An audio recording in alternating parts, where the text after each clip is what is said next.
Everyone welcome to Mihas wonderful garden. Friends, आज का मेरा पौधा है पोर्टुला का या पर्सलेन। पर्सलेन को कैसे गर्मियों के लिए तैयार करना है, अगर आपके पास पुराना प्लांट है तो क्या चीज़ ऐसे डालें जिससे उसकी ग्रोथ बहुत ही फास्ट हो, क्या क्या चीज़ करें उस प्लांट पे, ये सब कुछ आज इस वीडियो में पाएंगे। तो चलिए वीडियो को स्टार्ट करते हैं। फ्रेंड्स, अगर आप चाहते हैं कि चिलचिलाती गर्मी में भी आपका गार्डन रंग बिरंगे फूलों से सजा रहे, तब आप इस प्लांट को ज़रूर लगाएं। इसको कहते हैं पोर्टुला का, पर्सलेन, नौबजिया और भी कई क्षेत्रीय नामों से भी जाना जाता है। बहुत ही इजी टू केयर है। अगर आपके पास नहीं है तो इस समय आपको नर्सरी में हाइब्रिड भी मिल जाएंगे, देसी भी मिल जाएंगे। जो मेरे प्लांट्स आप देख रहे हैं ये सभी देसी वैरायटी के प्लांट हैं। देसी वैरायटी का अगर आपको प्लांट मिलता है तो ज़रूर लगाएं। देसी वैरायटी का अगर एक बार प्लांट ले आते हैं तो आपके पास कभी भी वो जाता नहीं है। जबकि हाइब्रिड वैरायटी का प्लांट हालांकि उसमें कलर बहुत ही अच्छे अच्छे आते हैं, बहुत ही खूबसूरत वो लगता है।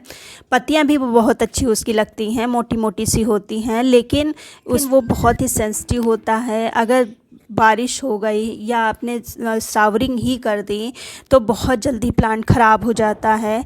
दूसरा, बहुत तेज़ धूप में भी उसके फ्लावर झलने लगते हैं। तो मेरे ख्याल से अगर आपको देसी वैरायटी के प्लांट मिले तो इसको आप ज़रूर लगाइए। बहुत मतलब इसको तो आप कूड़े में भी फेंक देंगे इसकी कटिंग को, तब भी आप वहाँ से आपको फ्लावर मिल जाएंगे। आपने क्रेट वाले मेरे फ्लावर देखे, वो मेरे कंपोस्ट बिन में पड़े हुए थे। अगर नया प्लांट ला रहे हैं तो अच्छी मिट्टी के साथ में उसको लगा दीजिए, बहुत जल्दी ग्रोथ पकड़ेगा। धूप में रखिए।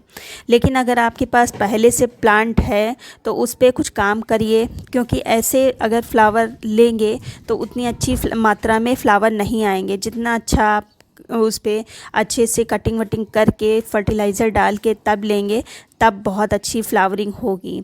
तो जैसे ये देखिए, मेरा लगभग 4-5 साल पुराना प्लांट है। इसी में आपने स्टार्टिंग में देखा फ्लावरिंग, ये इसी टब की फ्लावरिंग थी। बहुत अच्छी फ्लावरिंग लास्ट ईयर मई जून में की है। अब इस पे मैंने कुछ दिन पहले थोड़ा सा फर्टिलाइज़र डाला था, वर्मी कंपोस्ट वगैरह, जिसके कारण थोड़ी सी ग्रोथ हुई है। अब हम फिर से इस पे थोड़ा सा काम करेंगे, कुछ कटिंग वगैरह लगाएंगे। तो हम सबसे पहले तो देखिए, जितनी भी जो ब्रांचेस ख़राब हुई हैं, जो गल गई हैं, उन सबको हटा देंगे। देखिए गली गली जो ब्रांचेस हैं, और अक्सर हो जाता है सर्दियों में प्लांट की जो ब्रांचेस हैं वो गल जाती हैं, क्योंकि ये सकलन वैरायटी का प्लांट है। हालांकि ख़राब नहीं होता, ऊपर से लगेगा कि हाँ बिल्कुल ख़राब हो गया, लेकिन इसकी जड़ें कभी नहीं ख़राब होती हैं। जैसे ही कटिंग करेंगे, थोड़ा सा फर्टिलाइज़र देंगे, ये अपना फिर से फॉर्म में आ जाता है। तो इस तरह से हम जितनी भी गली ब्रांचेस हैं, जितना भी मतलब एक्स्ट्रा लंबी लंबी सी हैं, सूखी सूखी सी हैं, इन सबको हटा देंगे।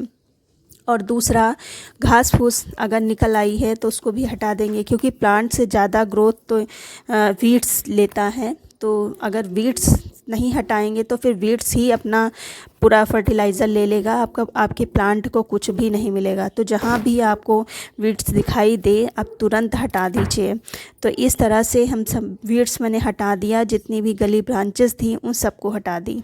अब हम कुछ कटिंग ले लेते हैं कटिंग लगाने के लिए। तो देखिए, मैंने जितनी भी लंबी लंबी ब्रांचेस थी जिनमें नई ग्रोथ आ चुकी थी उसको लिया है, और जिसमें ग्रोथ नहीं आई है उस ब्रांच को अभी नहीं लेना है, उसको वेट करना है। देखिए, सभी पर जितनी भी मैं कट कर रही हूँ सभी पर नई ग्रोथ आ चुकी है। अब इसको हम अगर जहाँ भी आप लगाना चाहें, जैसे कि मैं हैंगिंग बास्केट में अभी लगाऊंगी, जो ग्रिल वाली हैंगिंग होती है उसमें लगाऊंगी। तो ये देखिए 4-6 मैंने कटिंग ले ली है, और ये मैंने भर के रखा हुआ है। 6-7 ऐसे बास्केट मैंने भर के रखी हैं, और ये मिट्टी मैंने पहले से ही तैयार कर लिया था। इसमें कंपोस्ट भी है, धान की भूसी भी है, साधारण जो सॉइल होती है, जो पुरानी सूखी हुई सॉइल भी है। इसको मिक्स करके मैंने भर के रख लिया था। और इसमें कुछ सूखे पत्ते भी हैं जिससे मिट्टी थोड़ी सी भुरभुरी बनी रहे, क्योंकि ये सक्युलेंट वैरायटी का प्लांट है। मिट्टी अगर सौगी होगी तो ये प्लांट अच्छे से ग्रोथ नहीं कर पाएगा, ख़राब हो जाएगा। फिर चाहे ये देसी हो चाहे हाइब्रिड हो, इस चीज़ का आप ध्यान रखिएगा। मिट्टी बहुत ही हल्की बनाइएगा। तो पहले तो हमने पानी डाल दिया है और ये जब पानी बैठ जाए तब हम इसमें कटिंग लगाएंगे। तो देखिए लंबी लंबी से मैंने कटिंग मतलब काटी थी। अब चाहे आप इसको इस तरह से लगाएं, जैसे लंबी है तो इस तरह से लगा देंगे तो तब भी रूट बहुत जल्दी आ जाएगी। अब ये छोटी है तो आप खड़ी भी लगा सकते हैं। जिधर नई ग्रोथ है उसको ऊपर रखना है और जो ब्रांच है उसको नीचे रखना है। कुछ मैं को आप हॉरिजेंटल में भी लगा सकते हैं, उसमें भी ग्रोथ निकल आएगी। तो इस तरह से कुछ हम इस तरह से लगा रहे हैं, कुछ खड़ी खड़ी भी लगा रहे हैं। अब हम जो मेरा ये पहले का टब है इसमें हम कुछ फर्टिलाइज़र देंगे। तो देखिए लगभग 7-8 दिन पहले मैंने इसमें वर्मी कंपोस्ट का पानी दिया था। तो वर्मी कंपोस्ट का पानी दिया था लेकिन उस हिसाब से ग्रोथ देखने को नहीं मिली, क्योंकि ये जो मेरा प्लांट है ये शेड में रखा हुआ था। मैंने कुछ ध्यान नहीं दिया, दीवार के साइड में ही रखा था, कटिंग वटिंग करके मैंने उधर ही रख दिया था, जिसके कारण उस हिसाब से ग्रोथ नहीं हुई जिस हिसाब से होनी चाहिए। तो मेन तो यही है कि फर्टिलाइज़र से ज़्यादा ज़रूरी इसके लिए धूप है। धूप जितनी अच्छी दिखाएंगे उतनी ही तेज़ी से ग्रोथ करेगा। तो 7 दिन पहले मैंने वर्मी कंपोस्ट का पानी दिया था। आज मैं एक केमिकल फर्टिलाइज़र दूंगी जिससे इसकी ग्रोथ अच्छी हो जाए।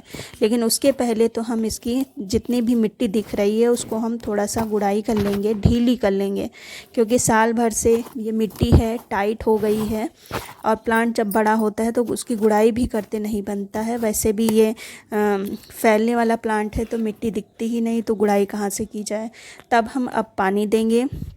पानी मैंने अभी तक दिया नहीं था क्योंकि फर्टिलाइज़र देनी थी, तो लगभग जितना ज़रूरी पानी है वो उसको लिया है।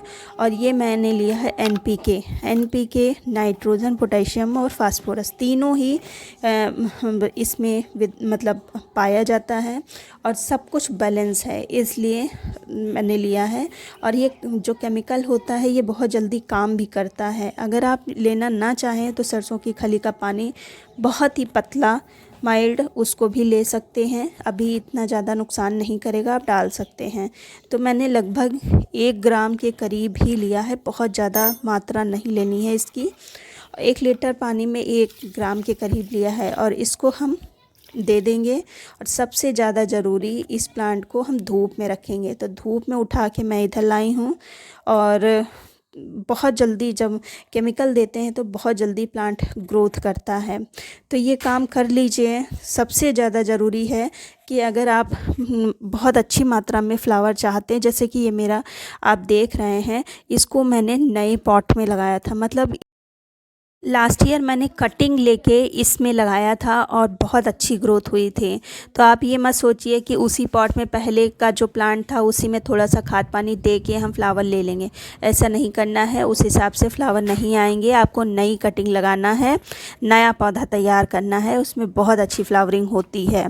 तो इस चीज़ का आप ध्यान रखिए। उम्मीद करती हूँ वीडियो अच्छा लगा होगा। अगर अच्छा लगा है तो लाइक कर दीजिए, सब्सक्राइब कर लीजिए।